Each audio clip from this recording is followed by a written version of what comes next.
웨이트 트레이닝을 하는 사람들에게 단백질을 섭취하기 위한 음식을 물어보면 쉽게 생각나는 음식들이 있습니다. 소고기, 닭가슴살, 계란, 웨이 프로틴. 그러나 단백질만큼, 아니 어쩌면 단백질보다 더 중요한 탄수화물을 섭취하기 위한 음식으로는 무엇이 떠오르시나요? 고구마, 감자, 과일, 채소, 오트밀, 시리얼, 통곡물. 아마도 딱 꼬집어서 말하기가 쉽지 않을 것입니다. 탄수화물은 고강도의 운동을 수행할 수 있도록 에너지를 공급하고 운동 후 빠르게 글리코겐을 재충전하여 회복할 수 있도록 하는 데 결정적인 역할을 합니다. 2000년대 이후 스포츠 영양 분야에서는 운동 수행 능력 향상을 위해 오히려 단백질보다도 탄수화물에 대한 연구가 더 활발하게 연구되어 왔다고 할 수 있습니다. 자, 그러면 이렇게 운동할 때 중요한 역할을 하는 탄수화물을 섭취하기 위해서 흰쌀밥은 어떨까요? 흰쌀밥을 이야기하는 순간 어떤 이는 이 무슨 황당한 얘기를 하냐고 하실 수도 있습니다. 왜냐하면 흰쌀밥은 영양가는 없이 칼로리만 있는 흔히 빈 칼로리라고 불릴 만큼 오명을 가지고 있기 때문입니다.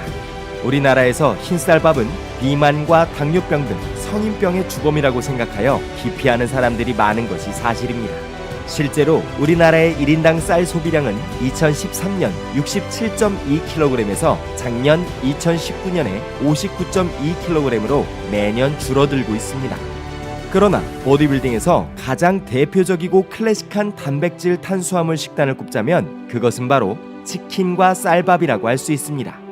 아마도 여러분은 해외 동영상에서 많은 보디빌더들이 쌀밥, 그 중에서도 흰쌀밥을 수시로 먹는 것을 보았을 것입니다.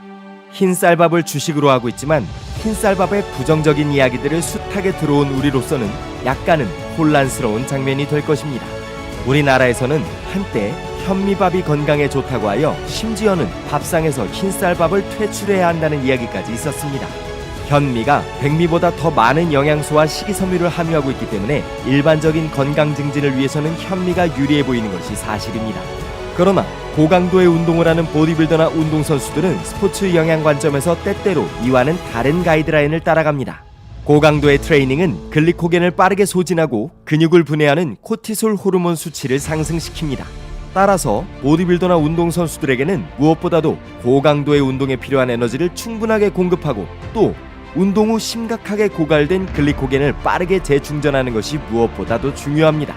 이런 이유로 많은 보디빌더나 운동선수들이 즉시 섭취할 수 있도록 헬스장이나 훈련장에 쉐이크를 가지고 오는 것입니다.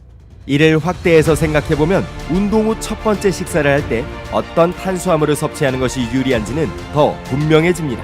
물론 하루 종일에 걸친 탄수화물 섭취는 지속적으로 에너지를 공급할 수 있고 영양소도 더 풍부한 느리게 소화되는 탄수화물 식품을 선택하는 것이 분명히 더 좋은 전략입니다. 그러나 고강도의 운동 뒤에는 식이섬유가 많이 함유되어 느리게 소화되는 현미밥이나 오트밀 혹은 근육 글리코겐보다 간의 글리코겐을 먼저 보충한다고 알려진 과일을 섭취하는 것이 최선의 선택이 아닐 수 있습니다. 흰쌀밥은 운동 후 아미노산을 근육 속으로 더 빠르게 밀어 넣을 수 있고 운동 회복을 촉진할 수 있는 빠르게 소화되는 탄수화물입니다. 많은 보디빌더와 운동선수들이 기본적인 탄수화물 공급원으로 흰쌀밥을 규칙적으로 섭취하고 있습니다. 상당수 보디빌더들은 흰쌀밥을 아침은 물론 운동 전후에 섭취할 뿐만 아니라 벌크업 시즌에는 심지어 잠자기 전에도 섭취합니다. 장기간 고강도의 트레이닝을 하는 선수들에게 탄수화물 가용성을 증가시킬 수 있는 노하우를 터득하는 것은 매우 중요하기 때문에 그들은 이미 흰쌀밥이 주는 혜택을 인식하고 있는 것입니다. 2016년 스칸디나비아 의과학저널에 발표된 논문을 보면 보디빌더나 운동선수들에게 흰쌀밥은 최고의 탄수화물 공급원 중에 하나라고 하였습니다.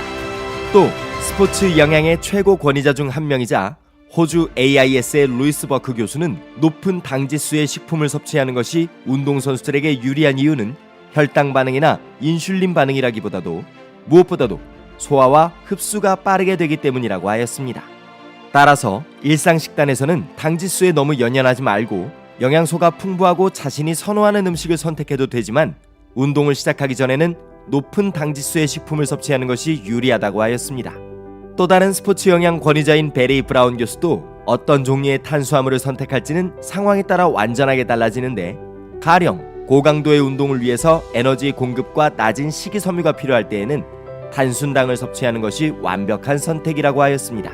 이때 인슐린 반응을 걱정할 필요가 없으며 섭취한 단순당은 빠르게 소화되어 경기력을 극대화시킨다고 하였습니다. 그러나 오프시즌의 경우에 단순당을 섭취하는 것은 좋지 않으며 상황에 따라 정교하게 탄수화물의 종류를 선택하는 것이 중요하다고 했습니다.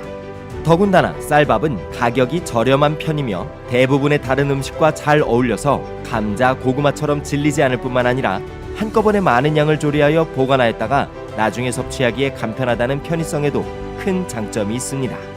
둘째, 흰쌀밥은 영양소 없는 빈 칼로리로 비난받고 있지만 실제로는 상당량의 철, 셀레늄, 망간, 비타민 B군 등을 함유하고 있습니다. 셋째, 보디빌더나 운동선수의 입장에서 흰쌀밥은 식이섬유를 거의 함유하지 않고 있기 때문에 위장에 불편함이 없이 소화가 쉽다는 장점이 있습니다. 식이섬유가 소화기관의 건강과 혈당 조절에 도움이 되는 것은 사실이지만 운동 퍼포먼스와는 거의 관계가 없습니다. 많은 보디빌더와 운동선수들은 복통을 염려하여 운동 전에는 식이섬유가 많은 음식을 피하고 있습니다. 식이섬유는 운동 후에 글리코겐 충전과 근육을 성장시키는 데 필요한 에너지를 공급하는 탄수화물의 흡수를 느리게 만듭니다. 고강도의 운동 후 보디빌더들이 단백질 쉐이크에 포도당이나 꿀을 타먹는 것을 흔히 볼 수 있는 이유입니다. 넷째, 흰쌀밥은 현미 같은 통곡물과 달리 섭취 후에도 알러지나 다른 영양소의 흡수를 방해하는 부작용이 거의 없습니다. 반면에 현미나 다른 통곡물은 피틴산이라고 불리는 항영양소를 함유하고 있어 철, 아연, 칼슘, 마그네슘 같은 영양소와 결합하여 이들 영양소가 신체에 흡수되는 것을 방해한다고 알려져 있습니다. 피틴산은 곡물의 껍질에 존재하는데 흰쌀밥은 도정 과정에서 이 피틴산이 제거됩니다.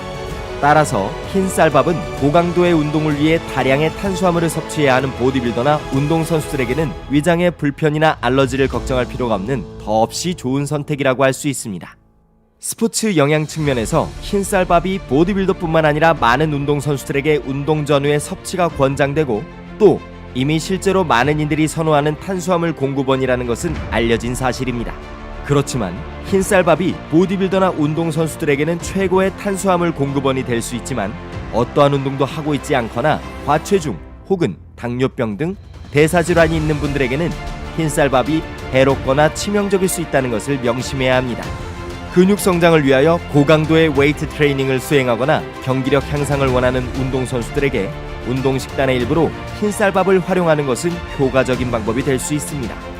더불어 흰쌀밥이 주식인 우리로서는 해외 보디빌더처럼 애써 흰쌀밥을 준비할 필요가 없는 편리함까지 있습니다.